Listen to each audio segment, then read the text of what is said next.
And Fergus, you'll be after Stan, if that's okay with you. Excited today. We have Emma. Stanley Notte is a writer, poet, artist, and performer whose work has appeared in print, on radio, and in Legan Online's Poetry Day Ireland mixtape. As a spoken word artist, Stan has performed at a variety of festivals throughout Ireland and has supported Stephen James Smith and Linton Kwesi Johnson. In 2019, Stan performed a show called The Truth Is ... And it's a show written about Stan's own journey with mental health, and he toured several venues with this particular performance. Stan's poetry films also have been screened, shortlisted, and longlisted at Cork Indie Film Festival and at Dublin Bowie Festival. Stan's work always involves a mixing of music and words, and many other festivals. Stan also is the co-founder of the publication Solstice Sounds for spoken word writers. So Stan, if you're ready and you're muted. Am I okay sound-wise now? Yeah. Yeah? Yeah. Okay, thanks, Margaret, for that lovely introduction, which I wrote myself. We had a conversation today, myself and Margaret, about that. And it's, first of all, thank you very much for the invite.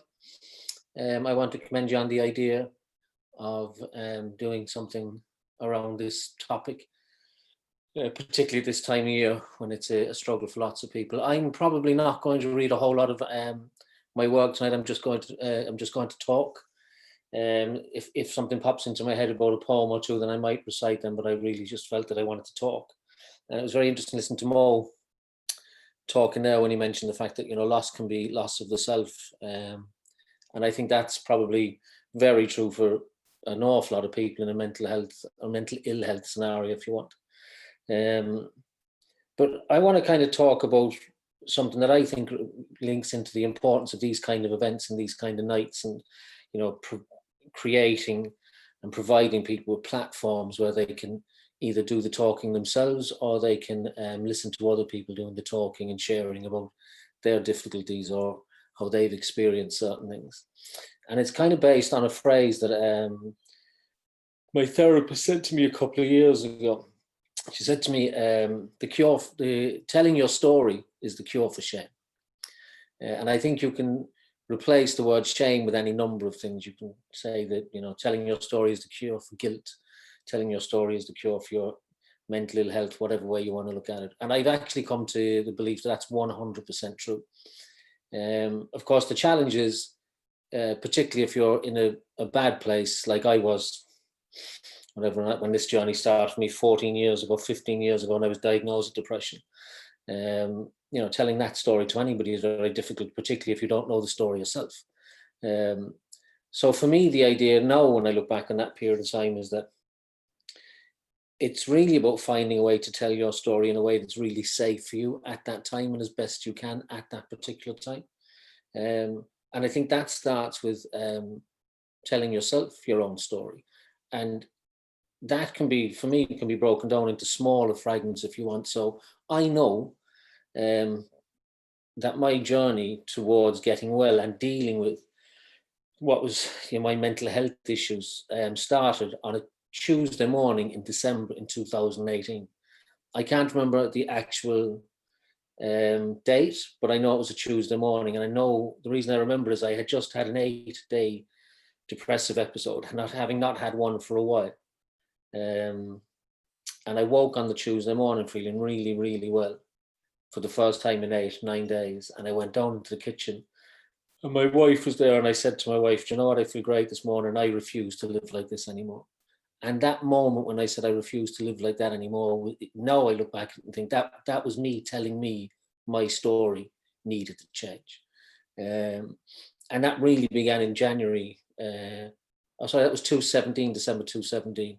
The journey then began in January 2018 when I went into Waterstones with my usual collection of gift vouchers that I get for Christmas, and I bought 3 or 4 books about depression. So my journey began with, self-education and trying to understand it. So, it moved from there then into, and I've done a huge amounts of different things in order to try and get well and stay well. So telling my story then moved into working again with the Artist's Way, which I'll talk about again a little bit later on. For those of you who aren't aware of the Artist's Way, it's a book written by an American author called Julia Cameron. And it's a book that's titled The Artist's Way and then subtitled Discovering or Rediscovering Your Creative Self. And I had begun working with that in around 2004. I think, around 2004. And I had completed, it's a book, but it's a course. I'd completed the course, and then I did it again, and then I actually did it again. But having got to the point where I was trying to understand and recover from the depression, I used it differently when I went to use it after I got to that moment. And there's a huge amount of telling your story in that. There's different exercise on a weekly basis, exercise like spending time on your own, exercise like writing letters to your 5, 8, 10-year-old self, writing letters to your 80-year-old self, exploring childhood memories, that kind of thing. So again, now I didn't know at the time, but looking at it now, there was a huge amount of me telling me my story within that. And then because I did it in a group, quite a small group, there was an element of telling my story within that group. And then I did a couple of other courses, 2 of which I didn't realize were self-development courses at the time, but that's a different story. And there was an awful lot of sharing in that, and that was me telling my story again. And the groups got slightly bigger, and I got more honest and more open. And then I did an academic year in SHEP in personal development, which was, that was hugely beneficial. There was a huge amount of, not just me, but everybody telling their story in those environments. And it's not just the fact that then you're telling your own stories, you're hearing other people's stories, and then there's these things, these integrations that happen in your head, and you realize that you're not the only one, or somebody experienced something and they describe it in a way that you hadn't been able to describe, but it just sits with you or fits with you. And all those are like little bits of healing, but when you add up the little bits of healing, the healing gets bigger and bigger and bigger and bigger. And then I've obviously reached the point where I'm relatively comfortable, and I always say that, relatively comfortable telling my story in public settings, if you want. So, I've done a lot of that through my poetry and, nights like the Ovale and festivals, and going down to you guys in Clon and lots of other places. And then, 2019, writing the full hour-long show around my own journey with mental health. And I performed that probably 10 times in total in 2019. So, the point is, there's just a huge amount of telling of the story over a long period of time, but each telling of the story in some shape or form releases something for you. And that's not to say it's easy, because it's never easy. And I remember telling my story to a group of students that I was teaching at the time. And one of them said to me afterwards, in the wrap up of the session, we did this little question thing about, so what was the most interesting thing for you today? And this guy said to me, the thing that was most interesting to me was how easy it seemed for you to tell your story to us this morning. And I said to him, well, the key word in that sentence is seemed. Because it's never easy, and it's not easy tonight for me. It's easier than it used to be, but it's never easy, because you're tapping into things, and you might be triggering things, and you may be remembering things. And for me, there's an energy that happens in my body when I'm in this place. But I have no doubt, absolutely no doubt, that the more you tell your story, the more healing there is in it. And I suppose I just want to be clear, that doesn't mean that I'm saying to people, get to the point where you can stand up in front of a group of people and tell your story. Absolutely not. But, tell yourself your story. Tell somebody you know well who's close to your story. Tell your doctor your story as best you can. Find a therapist, tell your therapist your story as best you can. Because I know now, having started therapy in whatever it is, 14 years ago, maybe 13 years ago, that what I was saying at that time is completely different to what I'm saying now, because my understanding of my own story or my own map was much more limited than it is now. And I think when you find the courage to start telling your story in whatever way, and I say this to a few people that, I kind of help along, or we interact on this area, there's kind of no going back once you step onto that path, because you start to understand things about yourself that maybe haven't served you so well. And then it's a very different thing to make a mistake and go back and make the same mistake when you don't know the mistake you're making. But when you know the mistake you're making, when you come back to make it again, there's a part of you will think, I don't want to do this anymore. So you stop doing those U-turns or those circles. Or you do them less and less, and each time the mistake gets a little bit smaller, and then you just improve over time. That's my experience of it anyway.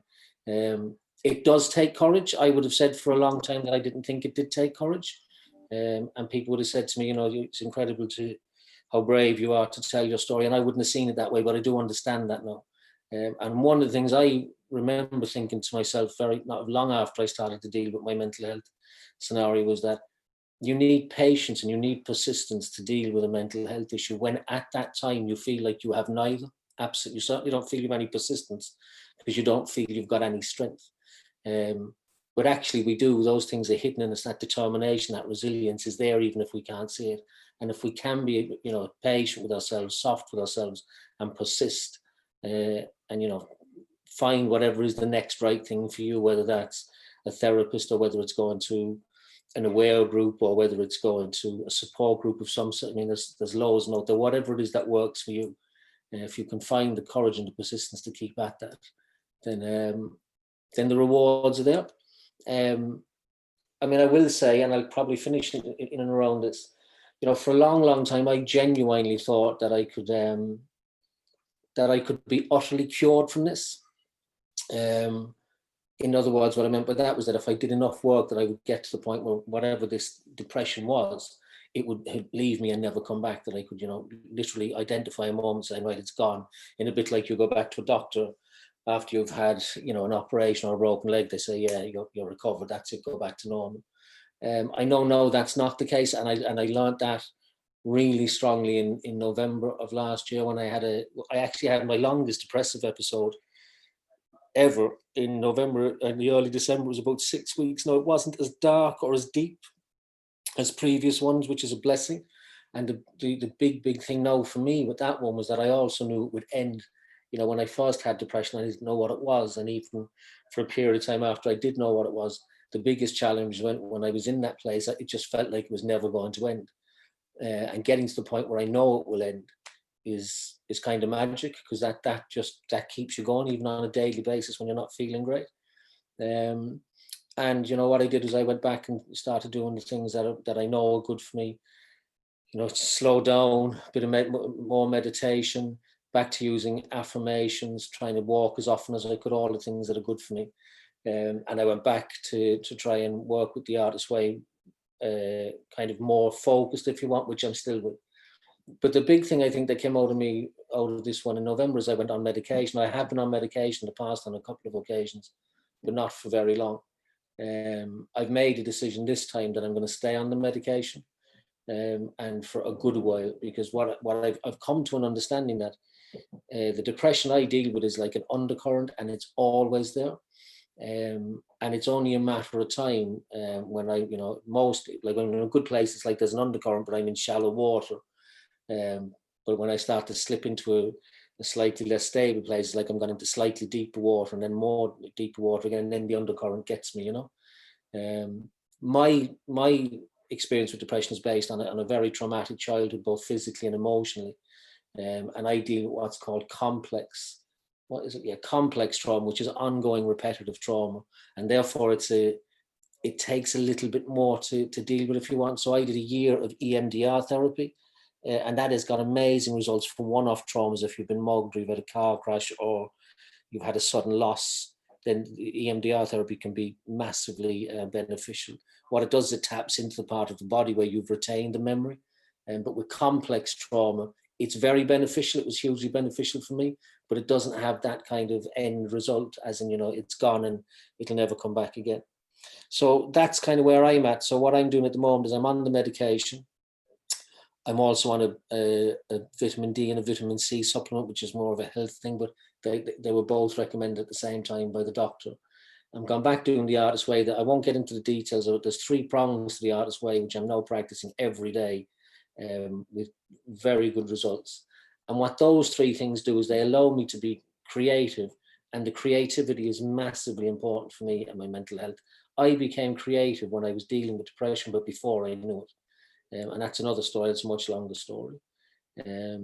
And so that's, for me, is what it's about. You know, if the cure for shame, and it is, the cure for shame or guilt or trauma or whatever it is telling your story, then it's about finding a way to tell your story in which you feel safe as best you can at that moment in time. And if you can set your foot onto that path, then there are, you know, for me, huge rewards down the road. And one of the last thing I'll say is this: one of the reasons I like these kind of nights is there's an awful lot of talk around mental health nowadays in comparison to what there used to be before. But certainly in the media, an awful lot of the talk is about, you know, statistics and numbers and how many people suffer with a mental health issue, how many people have taken their own life, etc., etc. There's not, in my opinion, there's not enough talk about how many people get well. So 1 in 4 people, 1 in 4 adults, the statistics suggest, will have a mental health episode, if you want, at some stage in their adult life. That's 25% of the population, but the vast majority of them have a mental health issue, deal with it, and go back to what we term normal, whatever that may be. But the tendency is, and it's not a criticism, it's just the way it is. The tendency is to focus on the negative side of it. Most people recover and recover fully, and that's, I think, is really important to keep in your mind, because I certainly know that when I started down this road, I had an aunt who's still very good to me, and the fact that she was able to talk to me on a regular basis, and she'd had 2 breakdowns in her life, and continually say to me, you know, you can come through this and you will come through this, there are ways. That was priceless for me at that time. Priceless for me at that time. And of course, she's somebody that I was able to tell my story to. So that's it for me. Thanks very much, Stan. That's wonderful, great wisdom in what you say, but I love your honesty and your openness online as well. Marvelous for everyone. Now our next